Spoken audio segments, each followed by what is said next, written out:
What up, ladies and gentlemen? It is time for a new season and the end of week 1 for our anime of the week. And this has been a big week. We have had some upsets with some of the continuing shows not being nearly as high as we'd expect them to be from last season, but this season kind of shits all over last one, so let's just get on into it. Because at number 10 we have Ryōri Rocks, which is really difficult to say very quickly. This is the show about a young girl who wants to get crystal jewelry but doesn't have the money to get it, and as such gets into mineralogy. And this leads to her meeting her new best friend, who is a mineralologist. I can't say things properly tonight, but she goes around and she finds some crystals, and the entire show seems like it's going to be just exploring what makes different stones happen and how all of these things come to be in like a geological sense, which would be fun in itself. But these two are both just adorable as shit and have a touch of the tism when it comes to their hyperfixations. At number 9, we have the Silent Witch. Speaking of a touch of the tism, we have the witch who, in this world, nobody can cast without chanting, except for this one sage. Because she was so socially anxious, she thought it would be easier to learn how to cast magic without the chants, rather than speak in front of people. And I have never felt my wife so seen before in my life. This show is seeming to be very fun. We have our Silent Witch going and having to pretend to be the servant in a very Cinderella style story for the daughter of a duke. Don't know what you'd actually call her apart from that. And the daughter of the duke is just fangirling all over the place because, hey, you saved our city. And that's fun as shit. At our number 8 slot, we have Watari-kun. I am not going to bother with the full name of this. It's just going to be Watari-kun every time. This is the story of a man that everyone thinks is a cis-con. We're not going to discuss that here. I'm not even monetized. What am I talking about getting demonetized? I don't want to get fucked over. But this is the story of a boy that has been spending most of his life taking care of his little sister and doing everything he can to make sure she gets a better lot in life. Until 6 years after their parents have died, a girl that they knew back then who used to help them with their garden shows back up. The problem is, the last time they saw her, she destroyed their mother's garden. And now they're going to set up their own garden in their backyard. It ends with him supposedly getting kicked out because, hey, you're making out with a girl in the backyard again. Well, that's me. And you were told not to do that because she just shoved her tongue down his throat, and apparently that's on him. Not something I want pervade in anime or any kind of media, but Japan's gone to Japan. At our number, what's this, 6 slot, I think? 7 slot? 7 slot. We have Dignity.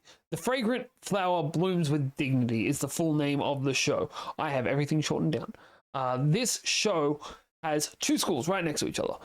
We have a prestigious ladies' academy and the thug school. I think we can guess which one of these guys fits into which category. But this is the show that shows us our little girl who loves to eat and our giant dude who, while looks like a thug and scares the crap out of everyone else, just wants to take care of people. She likes to come to his family's bakery, and she's seen him around being nice to everyone, trying to take care of everyone, and seems to have developed a little bit of a crush. And this genuinely has a good chance of being the top-rated show of the season on Mal. Maybe not for me, but on Mal, I definitely think you can do it. Now we're going to get to things that were the top rated thing from last season. Hero X takes in our number 6 slot. So I have had some information come to light for me about what's going on in this show. Because I gave last week's episode a little bit of crap because our character doesn't want to be seen as just cute, but goes around in a pink bunny mech. It's meant to be a meta commentary on, hey, I should be able to be both. I should be able to be cute and still kick your ass and be taken seriously. And boy, howdy, I would not take that too seriously. I would be scared to death at it. I would still not take it seriously. But this week, we got to see Daft Punk, or whatever the hell his name was, come in and start infecting everyone with his music, which apparently has a little bit of a mind control thing going on. But what we didn't know is that Loli's costume is made out of spaceship.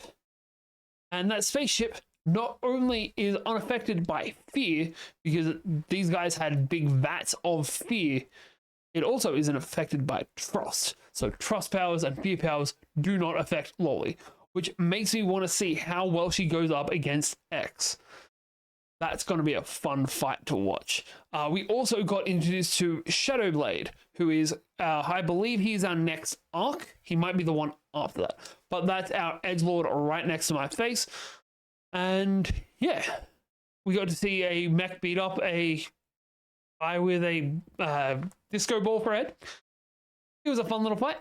Not the best fight of the season, not even the best fight of this arc, but I don't know what else to say for that one. Next up, we have our first season 2.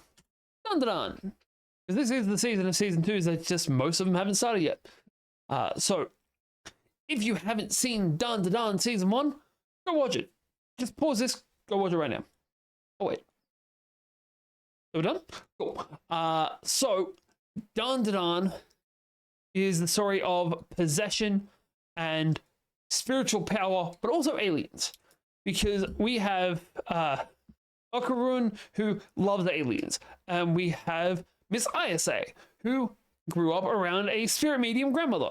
So one of them believes in one of them believes in the other, and they basically dare each other to check out the opposite.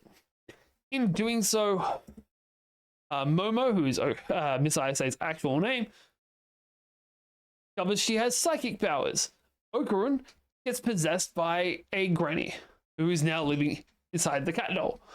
But this time we got to see I believe it was a Himalayan death worm trying to eat them. I thought for sure that the people in this town were all going to turn out to be aliens because they didn't look human to me. But no, apparently they're just been sacrificing people to these death worms for 200 years. And that's really kind of fucked. But it's shaping up to be really fucking interesting. This is not what I expected when I saw the room covered in wards. I thought there was going to be another evil spirit in here, not sand that sunk us down into being able to see the previous houses. Because apparently this house has been rebuilt over and over to be a sacrificial altar to this worm. It's so weird. That worm is so weird. And I still want to know what's going on with this evil eye shit. Up next is our number 4 slot. I believe that's this one. No, this one. Lord of Mysteries. And God, this image is so fucking good. God, this show looks so fucking good. God, this show is so confusing. So we are actually 3 episodes deep by the time of this recording, which means we have watched more than almost 2 hours of this show, because the first 2 episodes were double episode drops. And the second one was still a 34-minute episode. And that's a lot of content for a week. Lord of Mysteries basically is a guy gets isekai'd into this world. We don't know anything about his previous world as of yet, but I'm sure it'll come up. He gets isekai'd into this world, into the body of somebody who just blew their own brains out. And in doing so, starts taking on that person's memories as he's healing. He finds out there are 22 paths of power in this world, with basically a drink that you can take. That as you digest it, you gain the powers and become more like this pathway.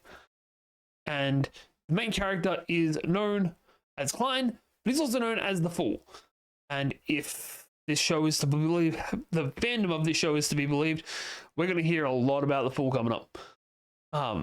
But he also has a extra dimensional space where he can pull other people to. So far we have a Justice and a Hanged Man because we're all going with tarot cards. And yeah, there's a lot going in this show. We've seen another giant worm actually. We've had homicidal maniacs. We've had a guy who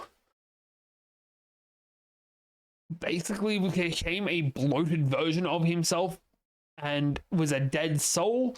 It's been weird. It's been trippy. And look, here's the thing. I'm so used to watching anime at this point in subbed. It's so weird hearing a different language I don't understand when I'm trying to watch my anime. Because the Chinese and Japanese languages are so fucking different, it's not funny. And it's rather jarring. That is the only negative I really have for this show, though. Wanting other things with very few negatives, we have My Dress Up Darling, season 2. This is our second season 2 for the week, and last actually. This is the show. I fucking love this show. This show has a doll maker who is still in high school, thinks that everyone's gonna mock the shit out of him for making dolls, and a cosplayer who can't make costumes. So they kind of team up. He makes costumes, she wears them, he takes photos, he does her makeup. He basically just does the cosplay and he makes all of the parts of it. This week, she wants to be a bunny girl. And I love the scene in this where they go into the fabric store trying to work out how to get a bunny costume to stay up. And the guy that's working there just thinks he's talking about for him and just drops to him, just goes with it. Not a complaint, not a rolling the eyes. He's like, kids are different these days. That was just a fucking excellent moment. But I also really love the fact that when they're at karaoke for Halloween, he's in this giant bunny outfit, which is the third thing I've seen a giant bunny outfit in this week. And everyone's just like, wait, you make these dolls? That's dope. I remember seeing those when I was a kid. You made her costume? That's awesome. You did her makeup? That's a bit weird. But his brother also does makeup for a living, so that's awesome. And I love the acceptance that everyone around him has. And these are meant to be the stereotypical popular kids. And I love the fact that all of them are just you are dope at what you do. Just because what you're doing isn't a normal thing for people our age to be doing, doesn't mean that it is not still awesome. This show, probably one of my, this is my obvious choice that you should go watch this season. Everyone's going to be talking about this for our rom-com slice of life side of things. Everyone's going to be talking about the number 1 slot for the action side of things. I don't think very many people are going to be talking about my number 2 slot for this week, but that's just because I'm a fucking nerd that likes to cook. You know what? We're just going to move straight on into it now. We got Fermat. Fermat no Ryōri. I'm sure I'm mispronouncing that. This is mathematical cooking. And those are 2 of my favorite things in the world. I'm a math nerd. I love cooking. I did it for a decade. This is my jam. But this show has a great power because this show isn't just about cooking. This show isn't just about math. This show is about how if you understand the 2 things, you can do them both better than anyone else. Because this show is all about self-confidence. Because when we have self-confidence in something, we can do it better than anyone else. Our main character is going to be cooking some amazing shit. This week, he just cooked something really normal. It was a Napoleon. Just a plain tomato-based pasta. But because he'd done it in such a mathematical and specific way, it apparently is the best one that the chef, who's right behind him, has ever eaten. Even better than his, by his own account. And I can't wait to see next week because he's just gotten kicked out of school and now he gets to show his cooking to the head of the dean who kicked him out's fucking face, and that dean is a dick. But now we get to go to the last thing on the list. Number 1 for the week, season fucking spring summer 2025. We have Gachiakuta. Who would have guessed this one? Yeah, this is the obvious choice for top action anime of summer 2025. Gachiakuta is the story of what happens when there is a society in 2 distinct castes. One has an overabundance of everything. If something gets damaged, even a scratch, even a tiny rip, we throw it out.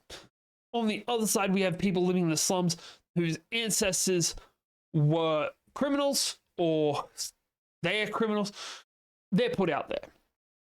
If you are caught raiding the garbage, you can get thrown out over a cliff into where all of the garbage goes. And it looks so fucking good. Especially, like, I know not everyone's for the 3D animation. The monster that they put out there that's a 3D animated trash dragon looked so fucking sick. I can't wait to watch the next episode of this. You shouldn't either. That's it for the week. I've been Faye, you've been awesome, and I'll see you all next time.